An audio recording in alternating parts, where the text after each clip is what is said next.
మన ప్రభు అయిన రక్షకుడైన యేసుక్రీస్తు పరిశుద్ధ నామములో మీ అందరికీ శుభములు తెలియచేయుచున్నాను. మీరందరూ ప్రభు యొక్క కృపను బట్టి క్షేమంగా ఉన్నారని ఆశిస్తూ ఉన్నాను. ఈరోజు బలపరిచే వాక్యము కీర్తనలు 23:1. యెహోవా నా కాపరి, నాకు లేమి కలగదు. కాపరి కీర్తన దావీదు రచించిన కీర్తన. ఈ కీర్తనలో ఉన్న మాటలు మనల్ని ఎంతగానో ఆదరించేవిగా ఉన్నాయి, మనల్ని ఎంతగానో ధైర్యపరిచేవిగా ఉన్నాయి. దేవుడు మన కాపరిగా, మనం ఆయన గొర్రెలుగా ఉండే భాగ్యాన్ని దేవుడు మనకు అనుగ్రహించి ఉన్నాడు. 23వ కీర్తన గురించి ఒక భక్తుడు రాస్తూ, ఈ కీర్తన అత్యంత ప్రియమైనదే కానీ విశ్వాసుల విశ్వాసానికి నోచుకొనిదని వ్యాఖ్యానించాడు. ఇందులో కొంత సత్యం ఉందనిపిస్తుంది. కీర్తనలో రాయబడిన కాపరి తన ప్రజల పక్షముగా నిత్య నిబంధన నెరవేర్చే యెహోవా. వేరే మాటల్లో చెప్పాలంటే ఆయన తన ప్రజలకు దూరముగా ఉంటూ వారి కష్టాలు పట్టించుకొని దేవుడు కాడు, కానీ ఆయన ఎల్లప్పుడూ వారికి సమీపముగా ఉంటూ వారి కష్ట సుఖాలు పట్టించుకుంటూ నిరంతరము వారికి సహాయం చేసే దేవుడు. యెహోవా తన గొర్రెల అవస్థతను తీర్చే కాపరి.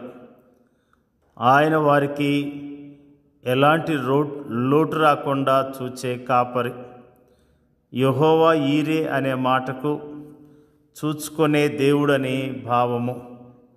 అంతేకాదు, ఆయన తాత్కాలికముగా చూచుకునే దేవుడు కాదు, కానీ శాశ్వతముగా చూచుకునే దేవుడు.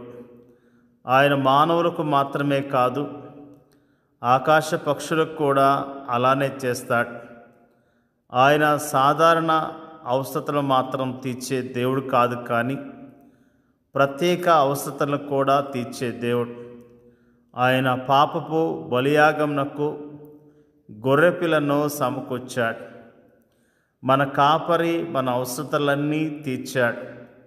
ఇప్పటి అవసరతలను, నిత్యత్వపు అవసరతలకు కూడా, ఈ లోకంలోనూ పరలోకంలో కూడా మనకు ఏ మేలును కొదువై ఉండదు. ఈ కీర్తనకు ముందున్న 22వ కీర్తన యేసుక్రీస్తు ప్రభువారు బలియాగము గురించి మనకు తెలుపుతున్నది. ఈ కీర్తనకు తర్వాత ఉన్న 24వ కీర్తన 1000 ఏళ్ల పరిపాలనలో ఆయన రారాజుగా పరిపాలించడానికి గురించి మనకు తెలుపుతుంది. ఈ 3 కీర్తనలు మనకు వరుసగా 3 సందేశాలను అందిస్తున్నాయి. 22వ కీర్తనలో తన గొర్రెల కొరకు ప్రాణం పెట్టిన మంచి కాపరి మనకు కనిపిస్తుండగా, 23వ కీర్తనలో సజీవుడిగా తిరిగి లేచిన గొప్ప కాపరి మనకు కనిపిస్తున్నాడు.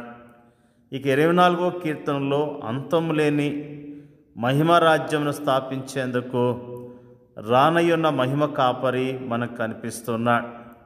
ఈ కాపరి మనకు అన్ని విషయాల్లో చాలినవాడు, సమృద్ధైనవాడు.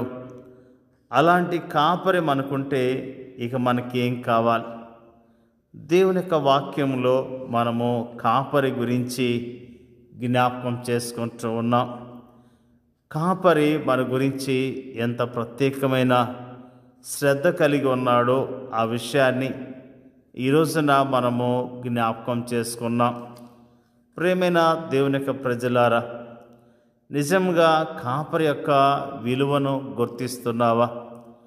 కాపరి ప్రతిదినము మనకు సహాయం చేస్తున్నాడు, ప్రతిదినము మనల్ని ఆదరిస్తున్నాడు, ప్రతిదినము పచ్చిగల చోట్ల నడిపిస్తూ ఉన్నాడు, శాంతిని సమాధానమిచ్చి నడిపిస్తూ ఉన్నాడు. మంచి కాపరిని మనం కలిగి ఉన్నామన్న విషయాన్ని జ్ఞాపకం చేసుకొని కాపరి అయిన దేవుని పట్ల అత్యంత విశ్వాస్యత చూపిస్తూ ఆయన కొరకు మనము జీవించవలసిన వారమై ఉన్నాం. నిజంగా మన కాపరి ఎంత మంచి కాపరి, మన కొరకు ప్రాణం పెట్టిన కాపరి, మన కొరకు మరణించి తిరిగి లేచిన కాపరి, మన కొరకు పరలోక రాజ్యాన్ని సిద్ధపరిచిన కాపరి. ఇంత మంచి కాపరిని మనము కలిగి ఉన్నాం. ఎందుకు చింతపడాలి? ఎందుకు ధైర్యాన్ని కోల్పోవాలి? ఎందుకు నిరాశతో బ్రతకాలి? మన కాపరి మనల్ని విడిచిపెట్టడు, ఆయన ఎల్లప్పుడూ మనతోనే ఉంటాడు అన్న విషయాన్ని మనము జ్ఞాపకం చేసుకుంటూ ఉన్నాం. ప్రేమైన దేవుని బిడ్డలారా, మన కొరకు సిలువలో ప్రాణం పెట్టి తిరిగి లేచిన మన మంచి కాపరిని బట్టి ధైర్యం తెచ్చుకొని విశ్వాసంతో ఆయన కొరకు మనం జీవిద్దాం. దేవుడి యొక్క వాక్యాన్ని దీవించునుగాక.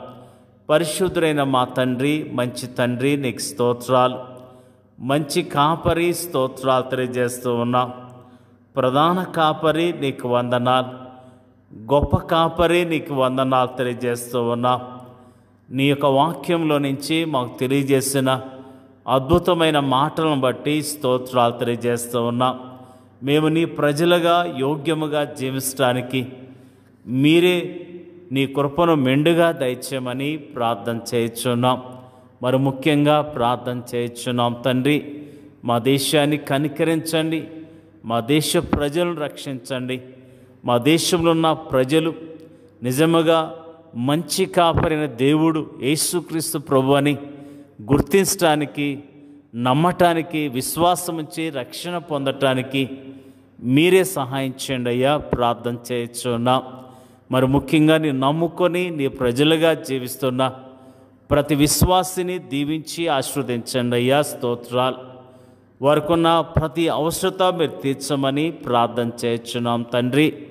మరి ముఖ్యంగా మా దేశంలో నీ పరిచర్య చేస్తున్న సేవకులను మీరు జ్ఞాపకం చేసుకోండి అయ్యా. సేవకుల కుటుంబాలను జ్ఞాపకం చేసుకోండి. వారి కుటుంబాలను దీవించి ఆశీర్వదించండి అయ్యా. ప్రార్థన చేయుచున్నాం. సేవకులు ప్రభువా మరి ఆయా ప్రాంతాల్లో మా దేశంలో పరిచర్య చేస్తుండగా మరి క్షేమం దయచేయండి అయ్యా. ప్రార్థన చేయుచున్నాం. అనాథలను, దిక్కులేని వారిని, చెరసాలలో ఉన్న వారిని, విధవరాలను జ్ఞాపకం చేసుకొని వారందరినీ మీరు ఆశీర్వదించండి అయ్యా. స్తోత్రాలు తెలియజేస్తూ ఉన్నాం. మరి ముఖ్యంగా ప్రార్థన చేయుచున్నాం. శ్రమల్లో ఉన్న విశ్వాసులను జ్ఞాపకం చేసుకోండి అయ్యా. వారిని ఆదరించండి, ధైర్యపరచండి. విశ్వాసములో స్థిరముగా ఉండటానికి, మంచి సాక్ష్యము కలిగి నీ కొరకు జీవించడానికి మీరే సహాయం చేయండి అయ్యా. ప్రార్థన చేయుచున్నాం. మా దేశాన్ని, మా దేశ ప్రజలను రక్షించి కాపాడమని యేసుక్రీస్తు పరిశుద్ధమైన నామంలో అడిగి వేడుకొంచున్నాం తండ్రి. ఆమేన్.